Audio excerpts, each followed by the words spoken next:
After it will be done, you will see that only the biggest elements will be contour groups, so you can hide them. You will see only geometry. After the mesh will be colored by inspection, you will see gray zones represented missing elements. It could be columns, it could be windows, doors, and there is a way to extract them or convert them to standard geometry elements.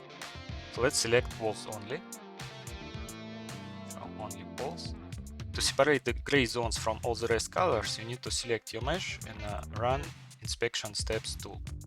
This tool will split mesh based on the inspection parameters, and after you can select only gray zones, mesh color it with gray color, and work only with these elements. If you would like to run it for all meshes, then first you should group them. So select them all, click group.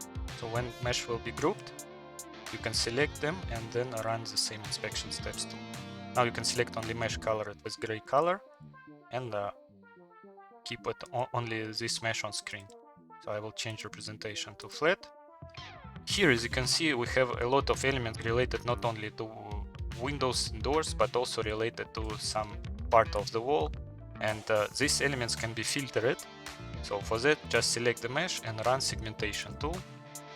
Here you can specify parameters for segmentation. Just don't use very big area, square meter area parameter. It will be used as a threshold for filtering. After it will be done, you will see that only the biggest elements will be saved, and for you it will be easier to work with them. And also they will be ungrouped, so now we can select them separately. Some of the elements still merged, so maybe some of them we can manually separate by using clean separate tool.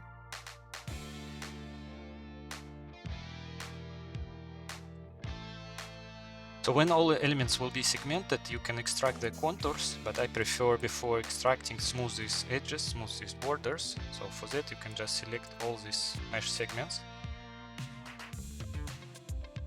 Run this tool, run the script, and then select extract borders. So this tool automatically will smooth each border and then extract their contours.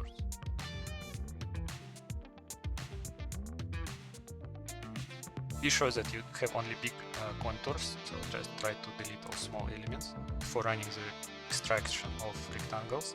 So select all these polylines and then run best rectangle tool. Select one shape per input.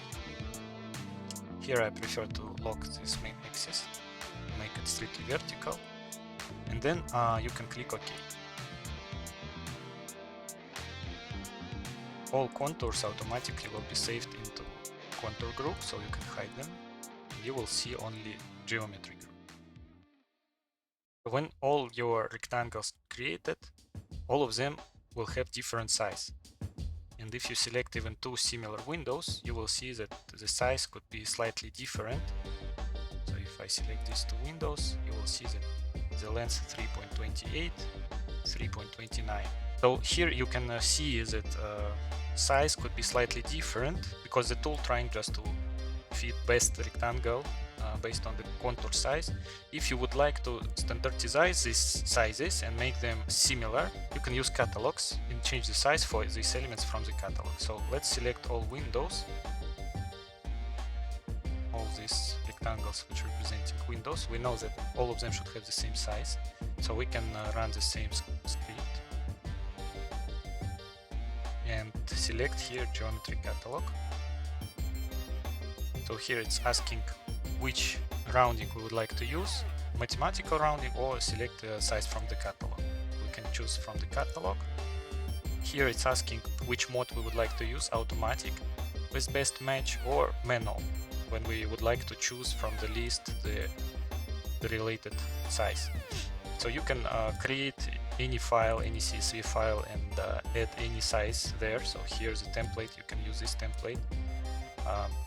So here, for example, I can add this window, change the name, change the description, like large window, let's say 3.3.1. So let's save this. So now if I select the automatic, software script will try to automatically select the most suitable size from this catalog, but if there is too many elements, then there could be some issues. So to make it easier for script, we will select the manual. option, and now we can see all elements from this catalog.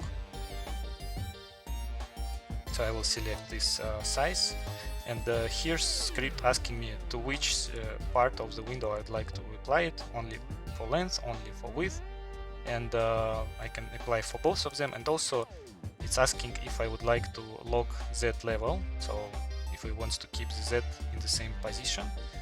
So you can enable this or disable. So if you click apply, first script will show you the preview. It's how it will look. So here you can see the original rectangle, and the white line, it will be for this preview. So if you're happy, if you can see that everything is correct, you can just accept it. So now if I select any two rectangles, we will see that they have the same size, length, width, and length, width. So same operation you can repeat for all the rest elements. If you would like to do just mathematical rounding, if you don't know the sizes, maybe you would like just to round these values. You probably don't want to use like 5 digits after a comma or after delimiter. So in that case you can use just mathematical rounding. So again, you can select all these elements, run the same script, run geometry catalog, and then select mathematical rounding. Here different options for the rounding. You can choose into which direction it should round it, into higher values or to lower values, or just to nearest. And then if you click preview, first script will show you the new rectangles, and it will message you the existing size and to which size it will be rounded. So if you're happy with these values, you can just click accept. So now all your rectangles have standard sizes. If you have any requests or feedback about the improvements, you can fill this form on this site. So just click to this button and just fill this form. It will ask you to enter your email address, specify which tool you used, suggest improvements, and if you upload your data to any cloud storage, here you can put the link for this data so I can test it with your own data.